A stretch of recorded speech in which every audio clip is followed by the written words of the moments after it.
تو ہمارے زمانے کو کیا ٹھکانا، ان کے ارشاد ہے ابو العباس کا، نقضوا ارکان التصوف وهدموا سبلها وغيروا معانيها باسامي احدثوها سموا السمع وزيادة وسوء الادب اخلاصا.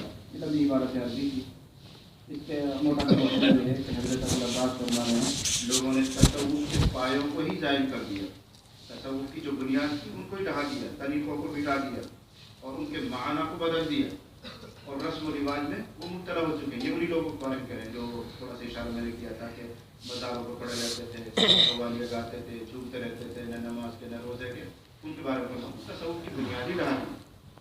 تصوف کو گلا نہیں، تصوف کا مطلب ہوتا ہے اپنے آپ کو رسول اللہ صلی اللہ علیہ وسلم کی سنت کے موافق ڈھالنا، بس یہ تصوف ہے.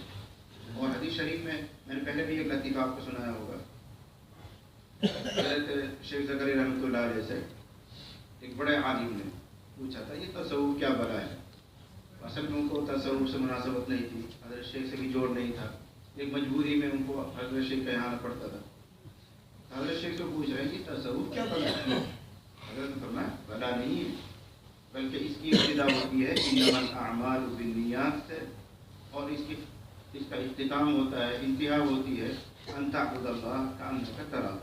بس یہ تصوف ہے، یعنی آدمی اپنی نیت کو درست کر لے اور تمام اعمال میں یہ انتظار رہنے لگے کہ اللہ مجھے دیکھ رہا ہے، بس یہ تصوف، اس کے علاوہ کچھ نہیں. اور ہے بھی حقیقت، آدمی کو اللہ کی معیت حاصل ہو جائے، ہر وقت یہ خیال اللہ میرے سامنے، اللہ مجھے دیکھ رہا ہے، جو کام میں کر رہا ہوں وہ اللہ کی نگاہ میں بس انتظار حاصل ہونا ہی تو تصوف کی کوشش ہے، یہی اس کی انتہا ہے. اور اگر آدمی خوب تسبیحات بولتا ہے، فلاں کرتا ہے، لیکن اس کو یہ پتہ ہی نہیں کہ اللہ بھی مجھے دیکھ رہا ہے، اللہ کی نظروں میں اور دن دہاڑے گناہ کرتا ہے، تو کوئی حاصل نہیں ہونا. تو ایک معنی ہوا، ایک رکاوٹ ہوئی سنت رسول اللہ کی مخالفت. نمبر 2، ایک رکاوٹ یہ ہے کہ غلطی سے کسی بے شرع پیر سے بیعت کر لی. اس کو دھیان سے سنیں. ایک رکاوٹ یہ ہے کہ غلطی سے، انجانے سے، لا علمی میں کسی بے شرع بے دین پیر سے بیعت کر لی. اب ساری عمر اس کو نبھاتے رہے ہیں، جب وہ خود واصل نہیں تو اس کو کیسے واصل کرے گا؟ خود واصل نہیں، خود پہنچنے والا نہیں، خود منزل تک نہیں پہنچ رہا ہے تو تمہیں کیا پہنچائے گا؟ یہاں لفظ ہے بے شرع. یہی جو مزاروں پر پڑے رہتے تھے، پیر صاحب بنے رہتے تھے، لوگ عقیدت معقول سے بیعت ہو جایا کرتے تھے، اب غلطی سے بیعت ہو گئے اور بعد میں پتہ چلا کہ یہ تو دیندار آدمی نہیں، یہ تو بدعتی آدمی، یہ تو بھلا ہے. اب زندگی بھر اسی لکیر کو پیٹتے رہنا، یہ بھی ایک رکاوٹ ہے. آدمی کبھی منزل پر نہیں پہنچے گا، اس لیے کہ وہ خود منزل سے واقف نہیں، تمہیں کیا واقف کرائے گا؟ تو سب سے بنیادی چیز ہے علم صحیح کا ہونا، علم صحیح کا ہونا، اور علم صحیح کے بعد عمل صحیح ہونا. یہ چیز تلاش کرنی چاہیے. اب ہم کسی سے متاثر ہو کر چند باتوں کو دیکھ کر متاثر ہو جائے، پھر بحث ہو جائیں، پھر بعد میں حقیقت کھلے تو اس کے ساتھ لگے رہیں. حضرت فرمایا یہ بھی اس راہ کی ایک بنیادی رکاوٹ ہے. سب سے بنیادی چیز اس میں اتباع سنت. بس جس کو دیکھو کہ بہت اتباع سنت ہے اور علم صحیح رکھتا ہے، وہ رہبر کامل کے ساتھ جڑ جاؤ، اللہ تعالیٰ اس منزل کو پہنچائے گا. اور اگر کوئی اتباع سنت نہیں کرتا ہے، علم صحیح نہیں رکھتا ہے، پھر اسے بیعت نہیں ہونا چاہیے. اس کے بعد فارسی عبارت ہے لمبی. تیسرا نمبر ہم پڑھتے ہیں. تیسرا نمبر پر لکھا ہے ایک معنی، ایک رکاوٹ لڑکوں اور عورتوں کو دیکھنا یا ان کے پاس بیٹھنا اٹھنا. سنائی جا رہی ہیں آپ کو رکاوٹیں، موانع جن سے آدمی سب کچھ کرتے ہوئے بھی منزل تک نہیں پہنچتا. ان میں سے پہلی چیز ہے رسول اللہ صلی اللہ علیہ وسلم کے طریقے کی مخالفت، سنت کو چھوڑنا. آسان لفظ سمجھ، کھانے پینے سونے جاگنے جو کچھ بھی سنت ہیں ان کو چھوڑنا، وہ آدمی کامیابی کو نہیں پہنچے گا. نمبر 2 پر ہے کسی بے دین جاہل پیر سے بیعت ہو جانا، یہ آدمی کے لیے رکاوٹ. نمبر 3 پر ہے لڑکوں اور عورتوں کو بد نظری یعنی غلط نگاہ سے دیکھنا. عورتوں کو دیکھنا تم سمجھ رہی ہے، کچھ وہ بچے ہوتے ہیں جن کو داڑھی مونچھ نہیں آئی ہوئی ہوتی ہے، ان کے چہروں پر ملاحت ہوتی ہے، جاذبیت ہوتی ہے، ان کو بھی غلط نگاہ سے دیکھنا، اس کو بد نظری کہا جاتا ہے. اور بد نظری ایسا جرم ہے کہ اس کا سب سے پہلا گناہ، اس گناہ کا سب سے پہلا اثر ہوتا ہے کیفیات قلبی کے چھننے سے.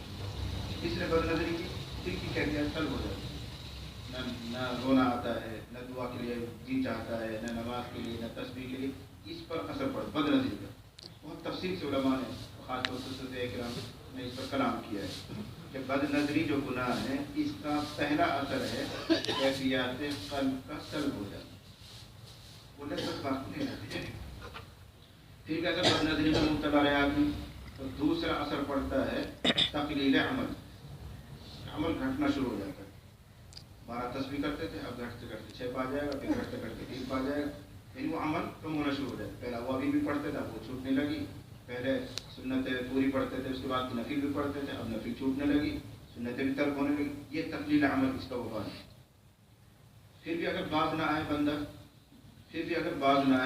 تو پھر میدان کی المعصیت گناہ طرف میدان شروع ہو جاتا ہے. یہ دیکھو بد نظری کے اثرات ہیں.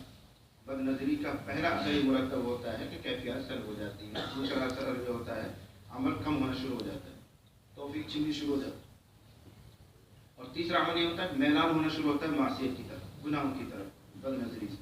پھر بھی بندہ باز نہیں آتا، توبہ نہیں کرتا، رجوع نہیں کرتا، تو پھر معصیت میں واقع ہو جاتا ہے. یہ درجہ بدرجہ، یہ بھی اللہ کی ایک مہربانی.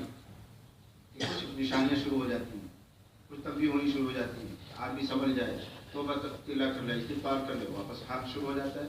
لیکن اگر رجوع ہی نہیں کر رہا، بڑھتے جا رہا، تو انتہا ہوتی ہے گناہ میں مبتلا ہو جانے سے. اس لیے بہت احتیاط کی ضرورت ہے. حدیث شریف میں آتا ہے نبی کریم صلی اللہ علیہ وسلم فرمایا لعن اللہ الناظر والمنظور الیہ. اللہ کی لعنت اور پھٹکار اس بندے پر جو دیکھ رہا ہے اور جس کی طرف دیکھا جا رہا ہے.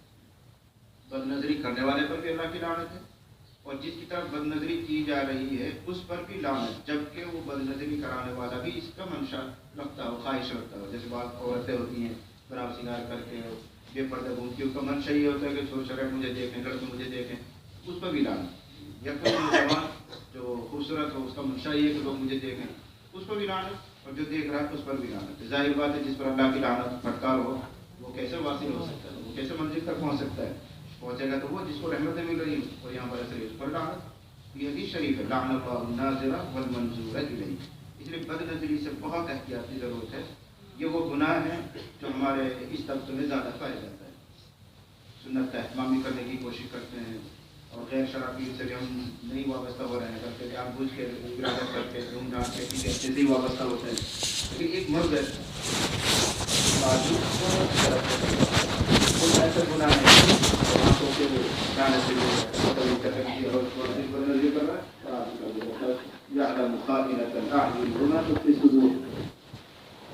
اللہ تعالیٰ آنکھوں کی خیانت کو بھی جانتا ہے. منہ ہمارا گھر ہے، جو کر کے دیکھ لیا یہ خیانت اس کو کہتا ہے. جس وقت داڑیاں پیدا ہو یا ایسا ماحول بنے کہ بد نظری ہو تو اس کو کیا کرنا چاہیے. آیت کا تصور اور اس آیت کا ورد بزرگان دین اس مرض کے لیے مفید بتاتی ہے.